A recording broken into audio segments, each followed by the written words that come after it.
Bonjour les samouraïs modernes, j'espère que vous allez bien. Aujourd'hui, je voulais vous partager un message optimiste, plein d'espoir, qui est un peu le fruit de mes réflexions et de ce que je peux constater au quotidien. C'est que oui, le changement prend du temps et est difficile, pardon. Ça va à l'encontre de ce qu'on peut voir actuellement sur les réseaux sociaux où on a des vidéos qui nous proposent des hacks ultimes pour notre cerveau, pour reprogrammer oui, notre cerveau, pour changer notre mindset assez rapidement. Ça va à l'encontre du message global de notre société actuelle qui est l'instantanéité, la rapidité, la commande faite sur Internet et livrée en moins de 24 heures, le repas commandé sur une application et livré en moins de 10 minutes, des programmes pour faire du muscle ou perdre du poids en l'espace de 2 semaines. Bref, on nous vante l'instantanéité et je pense qu'on a inconsciemment tendance à croire qu'on peut appliquer ça pour tout. Or, selon moi, il y a des choses qui prennent beaucoup plus de temps, qui sont difficiles. Et non seulement on nous parle d'instantanéité, mais on ne nous parle pas du tout des difficultés qu'on peut rencontrer. Et du coup, on a tendance à croire que rencontrer des difficultés ou mettre du temps, ce n'est pas normal et que le problème vient de nous. D'où l'objet de cette vidéo et ce message qui se veut rassurant puisque c'est normal et c'est OK.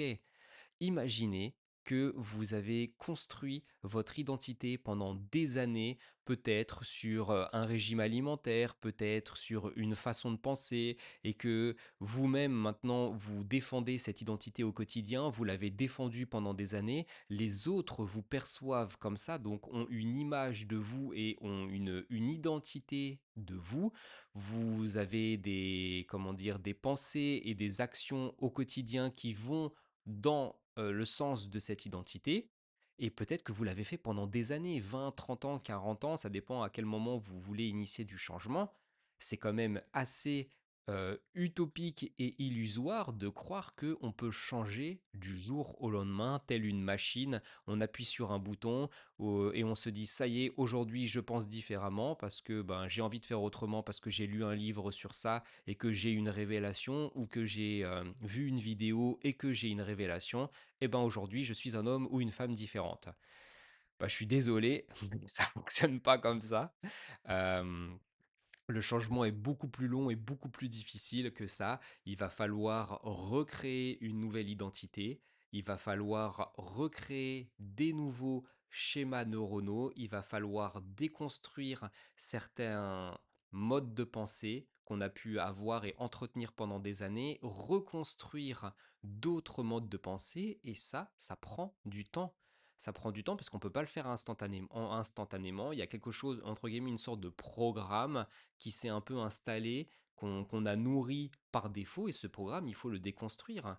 Et on ne peut pas le faire du jour au lendemain. C'est normal, en fait, que ça prenne du temps, et c'est normal de ne pas avoir les résultats qu'on veut, puisque il faut traverser une période de déconstruction, comme j'ai dit, et une période de reconstruction qui va passer par un travail au quotidien sur nos pensées, un travail de méditation, d'introspection, d'écriture en fonction de l'exercice que vous allez choisir pour nourrir ça.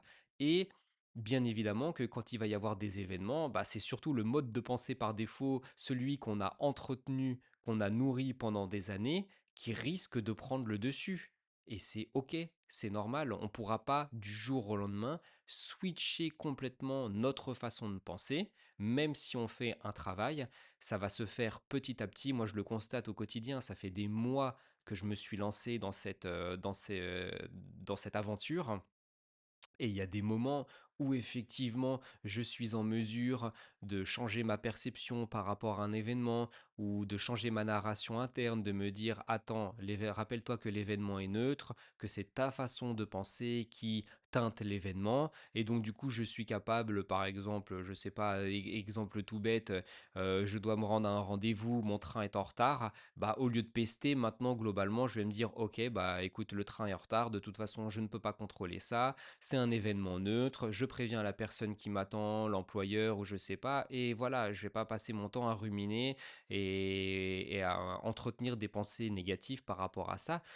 Mais ça pour ça maintenant on va dire qu'entre guillemets «c'est facile» mais il y a d'autres événements où la charge émotionnelle est plus importante et là c'est la rechute directe et il y a les événements il y a les pensées qui entre guillemets «par défaut» et négatives que j'ai peut-être eu l'habitude d'entretenir pendant des années qui reviennent et c'est normal.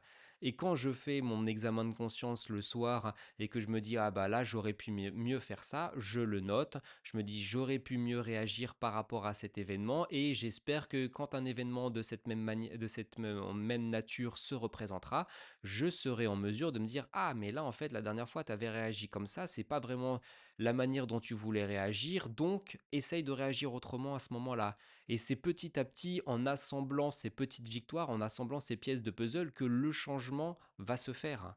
Ça se fait pas du jour au lendemain et encore une fois, c'est OK. Je pense que c'est vraiment important de le dire parce que sinon on va avoir tendance à se culpabiliser, comme j'ai pu le dire, à tendance à croire que le problème vient de nous, qu'on n'est pas assez à la hauteur, qu'on n'est pas assez ceci, qu'on n'est pas assez cela, qu'on n'est pas assez bon. On va peut-être avoir tendance à s'auto-flageller alors que non. En réalité, c'est long, c'est difficile. Si c'était facile, ça se saurait. Si c'était facile, on pourrait changer du jour au lendemain. Or, on voit bien que ça ne se passe pas du tout comme ça, que ce soit pour nous ou pour notre entourage. Et c'est parce que le changement est long et difficile. Et encore une fois, je me répète, mais c'est pas grave, puisque c'est la répétition qui fixe la notion, c'est OK avec ça. Les résultats arriveront petit à petit si le travail est fait quotidiennement. Ce n'est pas comment dire? Une ligne droite ascendante sans accroc, ça va être plutôt des dents de scie. Il y a des jours où on va y arriver, des jours où on ne va pas y arriver. Moi, je le vois au quotidien et c'est OK avec ça. On va avoir des jours avec, on va avoir des jours sans. Et ben, dans les jours sans, il va falloir essayer de faire avec. Il y a des moments où on ne réagira pas de la manière dont on voudrait idéalement réagir, et bah, c'est pas grave. Ces moments-là sont super importants puisque ce sont les moments de difficulté, ce sont les obstacles qui nous permettent de voir si comment dire, si on progresse, si on arrive à, comment dire, à mettre en place des choses ou pas. Et si on n'y arrive pas, c'est pas grave. Ça veut dire qu'il nous reste encore du travail et c'est ok. L'important, c'est déjà de s'en rendre compte, de le noter et de se dire qu'on fera mieux la prochaine fois. Et je pense qu'ultimement, on y arrivera si on est constant, si on persévère, parce que pour moi, c'est le travail d'une vie. Et je ne sais même pas si ultimement on peut arriver à tendre vers ce modèle de sagesse tel l'homme sage qui est détaché de tout, qui prend tout bien, qui réagit entre guillemets de la bonne manière. C'est bon, c'est un peu un idéal que je dis, je caricature un peu la chose, mais en tout cas, je suis sûr que, enfin, je pense que c'est le travail d'une vie, que ça ne se fera pas du jour au lendemain et que c'est OK et qu'on a besoin d'entendre ce message. Donc voilà, c'est ce que je voulais te partager aujourd'hui. J'espère que ça te sera utile, que ça t'aidera à avancer. Moi, je sais que ça m'aide à avancer. C'est quelque chose que j'essaie de me répéter au quotidien, notamment quand bah, des fois j'ai des petites déceptions, parce que ça arrive aussi. Et n'hésite pas à me dire ce que tu en as pensé dans les commentaires et je te dis à bientôt. Salut!